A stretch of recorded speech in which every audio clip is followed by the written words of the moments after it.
বিড়ি শ্রমিকদের কথা দিয়ে কথা রাখেনি অভিষেক বন্দ্যোপাধ্যায়।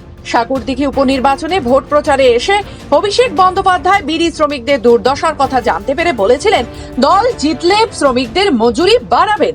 তিনি বলেছিলেন, বিড়ি শ্রমিকদের এখন রয়েছে 175 টাকা করে, তৃণমূল জিতলে মজুরি বেড়ে হবে 268 টাকা। কিন্তু দেখা গেল অভিষেকের ঘোষণা সেই পড়ে রয়েছে। তৃণমূল জিতলেও রঘুনাথগঞ্জ এলাকার বিড়ি শ্রমিকদের মজুরি বাড়ালো না।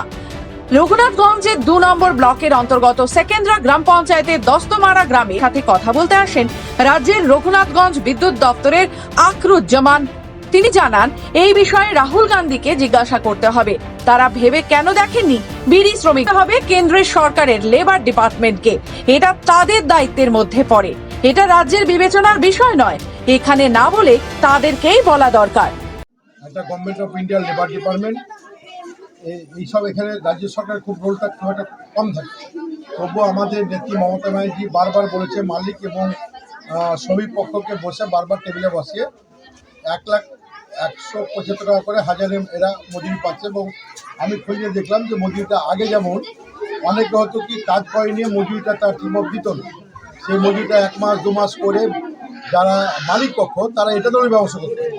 কিন্তু আজকে এই সরকার আসার পরে মালিক পক্ষ কিন্তু আর বিড়ির মজুরি আটকে রাখতে পারে না। শ্রমিকরা যখনই কাজ করে তার যেমন তার পেমেন্টটা সঙ্গে সঙ্গে তার পেমেন্টটা করে দিতে থাকে। এই ব্যাপারে আমাদের মুখ্যমন্ত্রী বারবার স্টেটমেন্ট করেছে, কেন্দ্রীয় সরকার দৃষ্টি আকর্ষণ করছে। এটা আমাদের সরকার এই ব্যাপারে সজাগ আছে। এবং আজকে মেয়েরা যে জায়গায় দাঁড়িয়ে পরিবারকে স্বনির্ভর করার ক্ষেত্রে সত্যিকারের মহিলা শ্রমিকই বেশি। এবং এখান থেকে বের করানোর ক্ষেত্রে আমাদের মাননীয় মুখ্যমন্ত্রী মহিলাদের সর্বক্ষেত্রে গুরুত্ব দিচ্ছে। আজকে লক্ষ্মী ভাণ্ডারের ক্ষেত্রে মহিলাদের 500 থেকে বলেছে 1,000 টাকা করা হয়েছে, পরের মাস থেকে এই তার চালু করবে। কারণ মহিলা যদি স্বনির্ভর হয় তাহলে সমাজটা তারা দাঁড়িয়ে যেতে পারে। এবং যতগুলো পশ্চিমবঙ্গ সরকার নতুনভাবে প্রকল্প গ্রহণ করেছেন সমস্ত ক্ষেত্রে মহিলাদের মাথায় রেখে যাতে মহিলারা স্বনির্ভর হতে পারে, সমাজ বা পরিবার স্বনির্ভর হবে, এটাই আমাদের সরকারের লক্ষ্য। আপনি দেখবেন স্বাস্থ্যসাথী কার্ডের মাথায় কে বসে আছে? আমাদের মায়েরা বোনেরা। অপর ক্ষেত্রে আপনি বিভিন্ন সেলফ হেল্প গ্রুপ থেকে শুরু করে সমস্ত ক্ষেত্রে কিন্তু আমাদের সরকার মহিলাদের পাইপ দিয়ে চলেছে, শুধু এটা তো ব্যতিক্রম না। বিড়ি শ্রমিকদের যে সময় আমাদের এখানে তারাপুর ধুলেন একটা লেবার ডিপার্টমেন্ট থেকে কেন্দ্র সরকার একটা হসপিটাল থাকা হয়েছিল, বারবার দৃষ্টি আকর্ষণ করার পর সেটা হয়নি। আমাদের রাজ্যের মাননীয় মুখ্যমন্ত্রী বলেছে যে যদি কেন্দ্র সরকার না করে আমাদের সরকার উদ্যোগে যাতে বিড়ি শ্রমিকদের চিকিৎসার ক্ষেত্রে কোনো গাফিলতি না হয় তার ব্যবস্থা করেছে।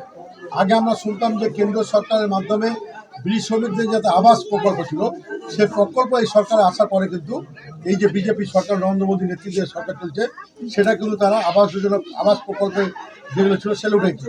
কিন্তু আমাদের সরকার এই যে বিড়ি শ্রমিকগুলো যারা এরা যদি আমাদের সামাজিক সুরক্ষায় আমাদের নাম নথিভুক্ত করে লেবার ডিপার্টমেন্টে আমরা তাদের PF এর ব্যবস্থা করছি একজন শ্রমিক হিসাবে। কারণ আগে এখানে কিন্তু শ্রমিকদের অর্ধেক দিতে হতো এবং বাকিটা সরকার দিত। আমি অ্যামাউন্টটা জানি না, মোস্ট প্রবাবলি আমাদের সরকার সমস্ত PF এর টাকাটাই আমরা লেবারদের যাদের নাম লিস্টিভুক্ত আছে তাদের নামে নথিভুক্ত করছি।